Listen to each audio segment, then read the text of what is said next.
नमस्कार मुलांनो. शरीराच्या आणि वस्तूच्या हालचालीला गती म्हणतात. एका बिंदूपासून दुसऱ्या बिंदूकडे जाण्यासाठी वेळ लागतो. आयझॅक न्यूटनने शरीराच्या गतीचे वर्णन करण्यासाठी 3 नियम दिले आहेत.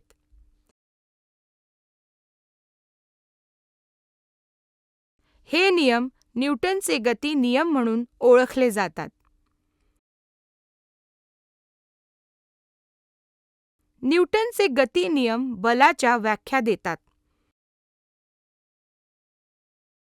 आणि शरीरावरील बल आणि शरीराच्या गतीमधील संबंध स्थापित करतात. मी शाल्मली तुम्हाला इयत्ता 9वीच्या गती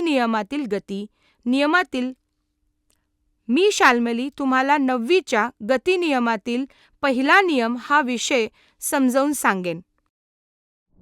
शिकण्याचे परिणाम या विषयाचा अभ्यास केल्यानंतर तुम्हाला हे कळेल: बल, संतुलित बल, असंतुलित बल, गतीचा पहिला नियम आणि जडत्व. कीवर्ड्स: बल, संतुलित बल, असंतुलित बल, गतीचा पहिला नियम आणि जडत्व. या संकल्पना नकाशामध्ये गतीचे नियम आणि अनुप्रयोग पाहूया.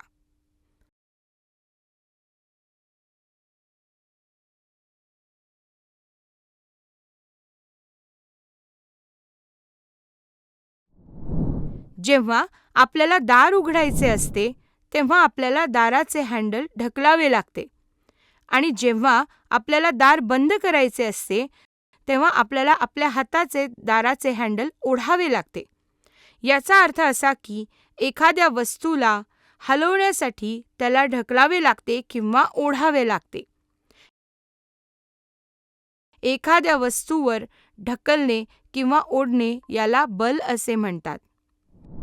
बल दिसत नाही.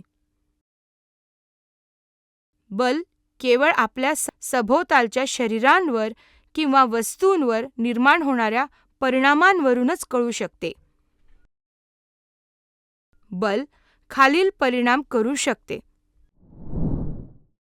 बल हे स्थिर शरीराला हलवू शकते.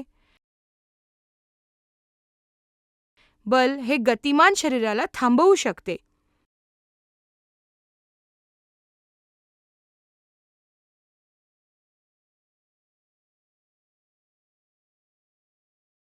बल गतिमान शरीराचा वेग बदलू शकते.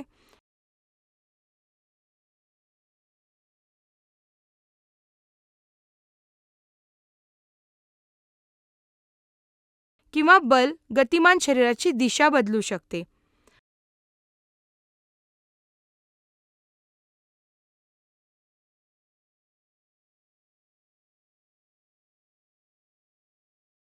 आणि बल शरीराचा आकार बदलू शकते.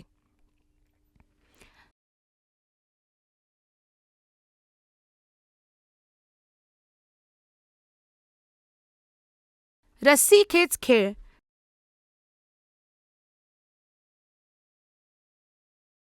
दोन गटांचे लोक हा खेळ खेळतात. तेव्हा एक गट दुसऱ्या गटाला स्वतःकडे खेचण्याचा प्रयत्न करतो. जर कोणीही हालचाल करत नसेल तर दोन्ही गट वेगवेगळ्या दिशेने समान बलाने खेचत असतात.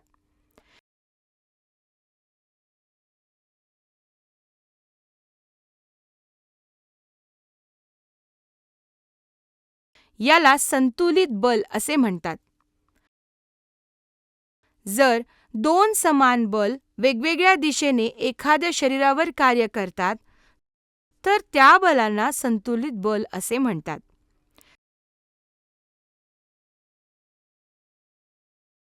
संतुलित बलाच्या प्रभावाखाली असलेले शरीर त्याच्या विश्रांतीच्या किंवा एकसमान गतीच्या स्थितीत बदल करत नाही आणि असे दिसते की त्यावर कोणतेही बल कार्य करत नाही. जर दोन असमान बल वेगवेगळ्या दिशेने एखाद्यावर शरीरावर कार्य करतात,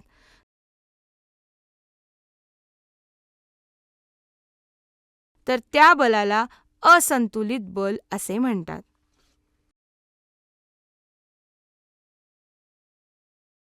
जेव्हा असंतुलित बल एखाद्या शरीरावर कार्य करतात, तेव्हा त्याच्या गतीमध्ये बदल घडवतात. शरीर एकतर त्याचा वेग बदलेल, वाढवेल किंवा त्याचा वेग कमी करेल किंवा त्या स्थिर शरीराला हालचाल करायला लावेल.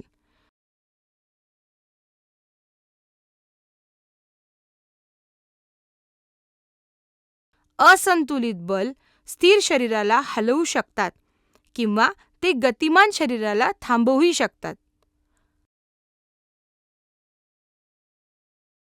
आपल्या सभोवतालच्या काही शरीर आणि किंवा वस्तू विश्रांतीच्या स्थितीत असतात, म्हणजेच ते स्थिर असतात, तर इतर गतिमान असतात. न्यूटनचा पहिला नियम हा शरीरांच्या बल आणि वर्तन यांच्यामधील संबंध स्थापित करतो, जे एकतर स्थिर स्थितीत असतात किंवा सरळ रेषेत एकसमान गतीमध्ये असतात. न्यूटनच्या गतीच्या पहिल्या नियमानुसार स्थिर स्थितीत असलेले शरीर हे स्थिर राहील आणि गतिमान असलेले शरीर हे एक सरळ रेषेत एकसमान गतीने गतिमान राहील, जोपर्यंत बाह्य बलाने त्याची विश्रांतीची स्थिती किंवा एकसमान गती बदलत नाही. बाह्य बल म्हणजे शरीरावर शरीराच्या बाहेरून कार्य करणारी शक्ती.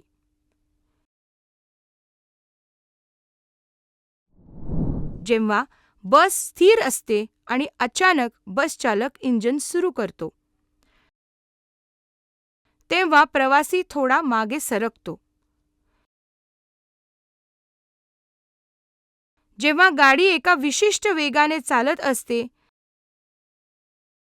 तेव्हा अचानक चालकाने गाडीवर ब्रेक लावला तर व्यक्ती थोडी पुढे सरकते. ते पुढे किंवा मागे का सरकतात? ते पुढे किंवा मागे सरकतात कारण प्रत्येक वस्तू किंवा शरीराची स्थिती स्थिर राहण्याची किंवा हालचाल करत असल्यास सरळ रेषेत हालचाल करत राहण्याची प्रवृत्ती असते. या प्रवृत्तीला जडत्व असे म्हणतात. जडत्व हा शरीराचा असा गुणधर्म आहे ज्याद्वारे ते त्याच्या विश्रांतीच्या स्थितीत किंवा एकसमान गतीतील बदलाला प्रतिकार करते. शरीराची जडत्व जितकी जास्त असेल, तितकेच त्याच्या विश्रांतीच्या स्थितीत किंवा एकसमान गतीमध्ये बदल घडवून आणण्यासाठी लागणारे बल हे जास्त असते. जेव्हा लटकणाऱ्या कार्पेटला काठीने मारले जाते, तेव्हा त्यातून धुळीचे कण बाहेर पडू लागतात. याचे कारण असे की काठीच्या बलामुळे कार्पेट थोडे मागे सरकते, परंतु धुळीचे कण त्याच्या जडत्वामुळे आणि स्थिर राहतात आणि म्हणून कार्पेटपासून वेगळे होतात. जेव्हा झाड हलवले जाते, तेव्हा त्याची काही फळे आणि पाने खाली पडतात.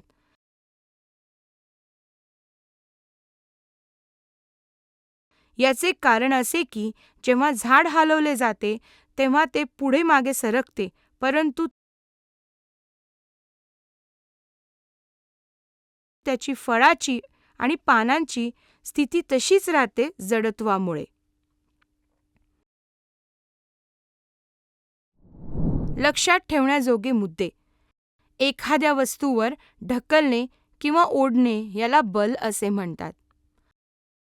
जर दोन समान बल वेगवेगळ्या दिशेने एखाद्या वस्तूवर कार्य करत असतील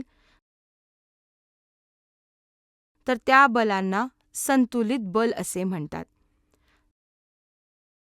जर दोन समान बल वेगवेगळ्या दिशेने एखाद्या वस्तूवर कार्य करत असतील तर त्या बलांना असंतुलित बल असे म्हणतात. न्यूटनच्या गतिविषयक पहिल्या नियमानुसार स्थिर असलेले शरीर स्थिर राहील आणि गतिमान असलेले शरीर सरळ रेषेत समान गतीने गतिमान राहील. जोपर्यंत बाह्य बलाने त्याची विश्रांतीची स्थिती किंवा एकसमान गती बदलत नाही. जडत्व म्हणजे शरीराचा तो गुणधर्म आहे ज्याद्वारे तो त्याच्या विश्रांतीच्या स्थितीत किंवा एकसमान गतीच्या बदलात प्रतिकार करतो.